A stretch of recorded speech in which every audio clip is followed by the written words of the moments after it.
Yo, what up dudes, Robbie Rowland here. We're gonna be talking about gravity's effect on the mound, on a slope, okay? So I get a lot of questions regarding a breakdown occurring on the mound. So for example, if someone comes to me and says, hey, I throw a 300-foot long toss, which we know is about 90 out of the hand, and then I throw about 88 on a flat ground, but when I get on a mound, I'm 83. So obviously we know that's a breakdown, right? So the reason why is gonna be too many different variables to discuss in this video, but I want to talk about one specific variable that's extremely important to understand, and then I'll kind of touch on some concepts in which we can counter this with. But gravity's effect on a slope, okay? So we know as pitchers we are required to stabilize our body throughout the delivery, right? So when you think about throwing on a flat ground, okay, with very well, how would I word this? Minimal gravity effect, I guess, not on a slope, okay? So you're just moving laterally across and throwing. So when you're in a flat ground setting and you're throwing, you are just required to stabilize the momentum that you create and the acceleration that you create with your body's overall weight going forward, okay? But when we get on a mound, we are now going down a slope. So it's the same thing like if we were, you know, mountain biking on trails and we went to a flat surface, like we have to pedal to get going, right? We have to pedal and express energy to move forward, probably a lot more energy, right? But when we're on a slope and we're going down the hill now, we are just going a little bit faster. We don't have to use as much energy, right? So that's kind of an analogy that I just thought up on my own right now, but maybe that would make sense, who knows? So it's kind of the same thing for pitching, right? So now we are required to do the exact same thing from a stability standpoint on the flat ground, but now we have added momentum and added acceleration from the slope. Even though it's such a small amount of distance that we're talking about, it's still, you know, it's still extremely important. So this is why I, you know, kind of did now segue into the subject that will help counter this. This is why I'm passionate about glute stabilization, right?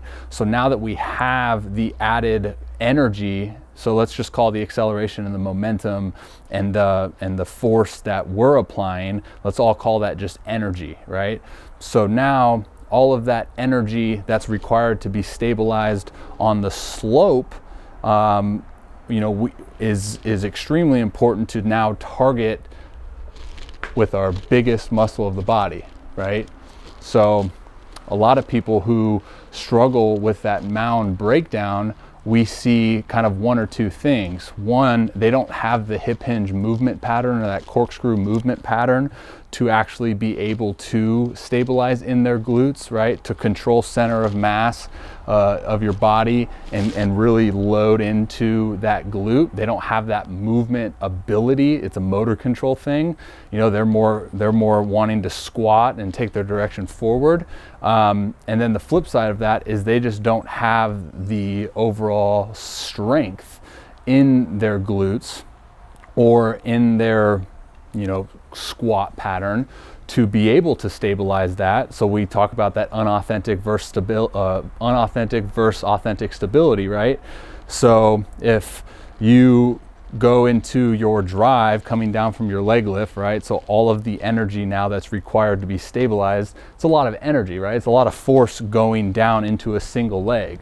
So for the guys that lack that strength, you're just gonna see the body collapse. That drive leg is going to now collapse and just fall forward, right? Because the brain is constantly in protection mode, right? It wants to protect against anything. So it's not going to try to stabilize all of that energy into that single leg, full well knowing that it's not able to, right? So that's kind of the process, how that occurs, and how, you know, it shows the full importance of glute stabilization, you know, on a mound specifically. So if you are someone that does have like a big breakdown going from long toss, pull downs, flat ground to the mound, that could be something. There's obviously multiple other variables that that could be, but if you're someone that has a breakdown like that and you're capable of expressing high power output, you're just not, I know how frustrating that is, be sure to